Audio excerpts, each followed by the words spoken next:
I read Caddie Woodlawn by Carol Brink.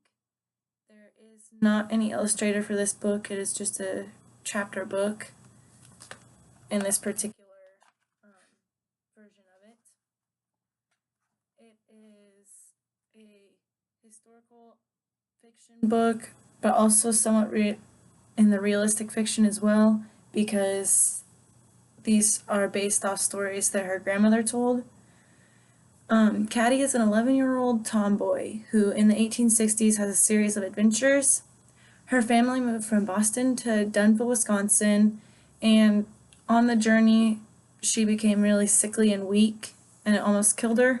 So, to build up her strength, she's allowed to play with her brothers, Tom and Warren, and then she has two other siblings as well, and they're all redheaded children. And after spending all her time exploring in the woods and river near her family's farm, she has a little time for lady things such as sewing and washing, laundry, cooking. She has very little to do with those. She'd rather be hunting and doing more tomboyish things like her brother. And her father helps by in encouraging this by letting her be wild. And then she saves the settlers and the Native Americans from an attack from either side because of a misunderstanding, from a stranger who is passing through town. And then Caddie's cousin Annabelle comes to visit from Boston, and the children play a bunch of practical jokes on her, mostly Caddie and Tom. And when Caddie's mother finds out, she decides to punish Caddie, leaving Tom without any punishment. And due to this injustice, Caddie decides that she's going to run away until her father finds out and convinces her that becoming a woman doesn't mean that she has to outgrow all of the things that she's doing right now. It's just about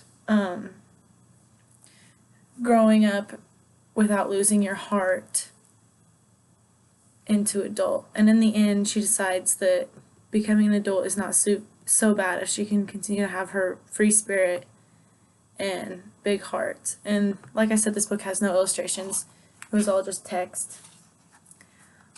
This book is good for young readers because it connects them well with the story and the history. It makes them feel like they're part of the book.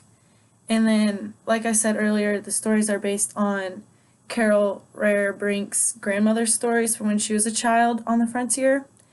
And these books really just reminded me of Anne of Green Gables by Ellen Montgomery, because it's a story about a girl who's going through hardships in her life and having to grow into a woman when she doesn't really want to. She'd rather be a girl, a little girl.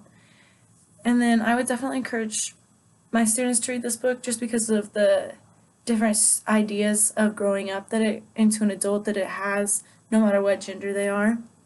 And then I would use this book in reading groups as an activity. I would have them do different literature and story structure activities, and then also use some of the vocabulary from the book and other elements to teach through the story.